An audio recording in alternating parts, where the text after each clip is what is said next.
ಪ್ರಥಮಂ ಶೈಲಪುತ್ರೀ ಚ ದ್ವಿತೀಯಂ ಬ್ರಹ್ಮಚಾರಿಣಿ ತೃತೀಯಂ ಚಂದ್ರಘಂಟೇತಿ ಕೂಷ್ಮಾಂಡೇತಿ ಚತುರ್ಥಕಂ ಪಂಚಮಂ ಸ್ಕಂದಮಾತೇತಿ ಷಷ್ಠಂ ಕಾತ್ಯಾಯನೀತಿ ಚ ಸಪ್ತಮಂ ಕಾಳರಾತ್ರೀತಿ ಮಹಾಗೌರೀತಿ ಚಾಷ್ಟಮಂ ನವಮಂ ಸಿದ್ಧಿದಾತ್ರೀ ಚ ನವದುರ್ಗಾ ಪ್ರಕೀರ್ತಿತಾ ಉಕ್ತಾ ಏತಾನಿ ನಾಮಾನಿ ಬ್ರಹ್ಮಣೇನ ಮಹಾತ್ಮನ.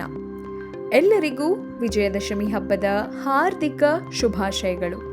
ಈ ವಿಜಯದಶಮಿಯ ದಿನ ನಮ್ಮೊಳಗಿನ ಅರಿಷಡ್ವರ್ಗಗಳನ್ನು ಸುಟ್ಟು ಸತ್ಯ, ಧರ್ಮ, ಪ್ರೀತಿಯನ್ನು ಬೆಳೆಸೋಣ ಅಂತ ಹೇಳ್ತಾ ಇವತ್ತಿನ ವಿಡಿಯೋನ ಶುರು ಮಾಡ್ತೀನಿ. ನವರಾತ್ರಿ ಅಂದರೆ 9 ರಾತ್ರಿ. ಈ ದಿನಗಳಲ್ಲಿ ದುರ್ಗೆ, ಲಕ್ಷ್ಮಿ ಮತ್ತು ಸರಸ್ವತಿ ದೇವಿಯನ್ನು ಆರಾಧಿಸಲಾಗುತ್ತೆ. ಕೆಲವೊಬ್ಬರ ಮನೆಗಳಲ್ಲಿ ಗೊಂಬೆಯನ್ನು ಕೂರಿಸಿ ಪೂಜೆಯನ್ನು ಮಾಡಲಾಗುತ್ತೆ. ಹಾಗೆ ಭಜನೆ ಮಾಡುವಂಥದ್ದು, ಬಣ್ಣ ಬಣ್ಣದ ವಸ್ತ್ರಧಾರಣೆ ನಿಮಗೆಲ್ಲ ಗೊತ್ತೇ ಇದೆ. ಹಾಗೆ ಈ ದಸರಾ ಅಥವಾ ವಿಜಯದಶಮಿ ಹಬ್ಬ 2 ಅದ್ಭುತ ಕಥೆಯೊಂದಿಗೆ ಸೇರಿಕೊಂಡಿದೆ. ಅದರಲ್ಲಿ ಮೊದಲನೇದು ಶ್ರೀರಾಮ ರಾವಣನ ಮೇಲೆ ವಿಜಯವನ್ನು ಸಾಧಿಸಿದಂಥ ದಿನ. ಇದು ಸತ್ಯ ಮತ್ತು ಧರ್ಮದ ಗೆಲುವಿನ ಸಂಕೇತವನ್ನು ಸೂಚಿಸುತ್ತೆ. ಮತ್ತೊಂದು ದುರ್ಗಾದೇವಿ ಮಹಿಷಾಸುರನನ್ನ ಸಂಹರಿಸಿದಂತಹ ದಿನ. ಇದು ದುಷ್ಟಶಕ್ತಿಗಳ ಮೇಲೆ ಸತ್ಪ್ರವೃತ್ತಿಯ ಜಯವನ್ನು ಸಾಧಿಸಿದಂಥ ದಿನ. ರಾಮ ರಾವಣನನ್ನ ಸಂಹಾರ ಮಾಡಿದಂಥ ಕಥೆ ಎಲ್ರಿಗೂ ಗೊತ್ತೇ ಇದೆ. ನಿಮಗೆ ದುರ್ಗಾದೇವಿ ಮತ್ತು ಮಹಿಷಾಸುರನ ಕಥೆ ಗೊತ್ತಿದ್ಯಾ? ಗೊತ್ತಿಲ್ಲದೆ ಇದ್ದರೆ ವಿಡಿಯೋನ ಕಂಪ್ಲೀಟ್ ಆಗಿ ನೋಡಿ. ಪುರಾಣಗಳಲ್ಲಿ ಇರೋ ಹಾಗೆ ಮಹಿಷಾಸುರ ಎನ್ನುವಂಥ ರಾಕ್ಷಸ ಅಥವಾ ಅಸುರ ಬಹಳಷ್ಟು ತಪಸ್ಸನ್ನ ಮಾಡಿ ಬ್ರಹ್ಮನಿಂದ ವರವನ್ನು ಪಡೀತಾನೆ. ಆ ವರ ಯಾವುದು ಗೊತ್ತಾ? ನನಗೆ ಯಾವುದೇ ದೇವತೆ, ದೈತ್ಯ, ಗಂಧರ್ವರಿಂದ ಕೊಲ್ಲೋದಕ್ಕೆ ಆಗಬಾರ್ದು ಅಂತ. ಆದರೆ ಬ್ರಹ್ಮದೇವ ಒಂದು ಷರತ್ತನ್ನು ಹಾಕ್ತಾರೆ, ಒಬ್ಬ ಮಹಿಳೆಯಿಂದ ಮಾತ್ರ ನಿನ್ನ ಅಂತ್ಯ ಆಗುತ್ತೆ ಅಂತ.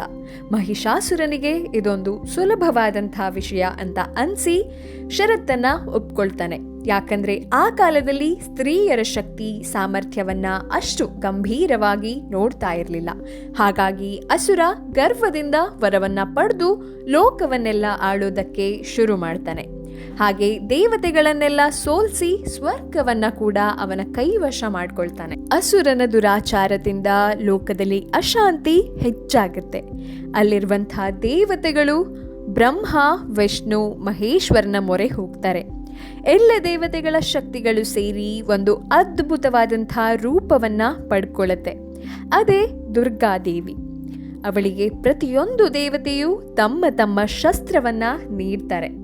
ವಿಷ್ಣುವಿನಿಂದ ಚಕ್ರ, ಶಿವನಿಂದ ತ್ರಿಶೂಲ, ವಾಯುವಿನಿಂದ ಬಿಲ್ಲು ಬಾಣ, ಅಗ್ನಿಯಿಂದ ಖಡ್ಗ, ಇಂದ್ರನಿಂದ ವಜ್ರಾಯುಧ, ಸಮುದ್ರದಿಂದ ಶಂಖವನ್ನ ಪಡ್ಕೊಂಡು ದೇವಿ ಸಿಂಹವಾಹಿನಿಯಾಗಿ ಭೂಮಿಗೆ ಬಂದು ಮಹಿಷಾಸುರನ ವಿರುದ್ಧ ಯುದ್ಧವನ್ನ ಪ್ರಾರಂಭಿಸ್ತಾಳೆ. ಯುದ್ಧದ ಸಮಯದಲ್ಲಿ ಅಸುರ ಕೆಲವೊಮ್ಮೆ ಎಮ್ಮೆ, ಸಿಂಹ, ಆನೆ ಸೇರಿದಂತೆ ಅನೇಕ ರೂಪಗಳನ್ನ ಧರಿಸ್ತಾನೆ. ಈ ರೀತಿಯಾಗಿ ರೂಪವನ್ನ ಬದಲಿಸ್ತಾ ಇರುವಾಗ ಕೊನೆಗೆ ಮಹಿಷ ಅಥವಾ ಎಮ್ಮೆಯ ರೂಪದಲ್ಲಿದ್ದಾಗ ದೇವಿ ತನ್ನ ತ್ರಿಶೂಲದಿಂದ ಅಸುರನ ಎದೆಗೆ ಹೊಡೆದು ಸಂಹರಿಸ್ತಾಳೆ. ಹಾಗೆ ವಿಜಯವನ್ನ ಕೂಡ ಸಾಧಿಸ್ತಾಳೆ. ರಾಕ್ಷಸನ ಮೇಲೆ ವಿಜಯವನ್ನ ಸಾಧಿಸಿದ ನಂತರ ಎಲ್ಲ ದೇವತೆಗಳು ದುರ್ಗಾದೇವಿಯನ್ನ ಮಹಿಷಾಸುರಮರ್ದಿನಿ ಅಂತ ಕೊಂಡಾಡ್ತಾರೆ.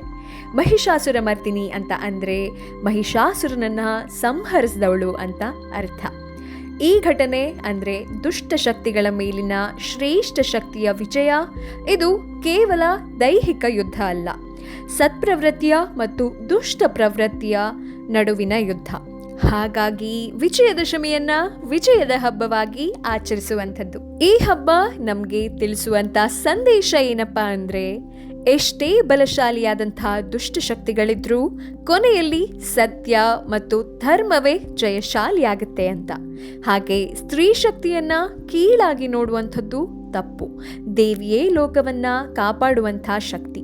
ಪ್ರತಿಯೊಬ್ಬರ ಜೀವನದಲ್ಲೂ ದುಷ್ಟ ಪ್ರವೃತ್ತಿ, ಅಜ್ಞಾನ, ಅಹಂಕಾರವನ್ನ ಹೊರತುಪಡಿಸಿ ಸತ್ಪ್ರವೃತ್ತಿಯನ್ನ ಬೆಳೆಸ್ಕೊಳ್ಬೇಕು ಅನ್ನೋದೇ ವಿಜಯದಶಮಿಯ ಸಂದೇಶ.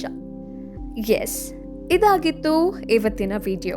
ಈ ಇನ್ಫಾರ್ಮೇಷನ್ ನಿಮಗೆ ಇಷ್ಟ ಆಗಿದ್ರೆ ಲೈಕ್ ಮಾಡಿ, ಕಾಮೆಂಟ್ ಮಾಡಿ, ನಿಮ್ಮ ಫ್ರೆಂಡ್ಸ್ಗೆ, ಫ್ಯಾಮಿಲಿ ಮೆಂಬರ್ಸ್ಗೆ ಶೇರ್ ಮಾಡಿ, ಸಬ್ಸ್ಕ್ರೈಬ್ ಮಾಡೋದನ್ನು ಮರಿಬೇಡಿ ಅಂತ ಹೇಳ್ತಾ ಇನ್ನು ಮುಂದಿನ ವಿಡಿಯೋದಲ್ಲಿ ಸಿಗ್ತೀನಿ. Till then, take care.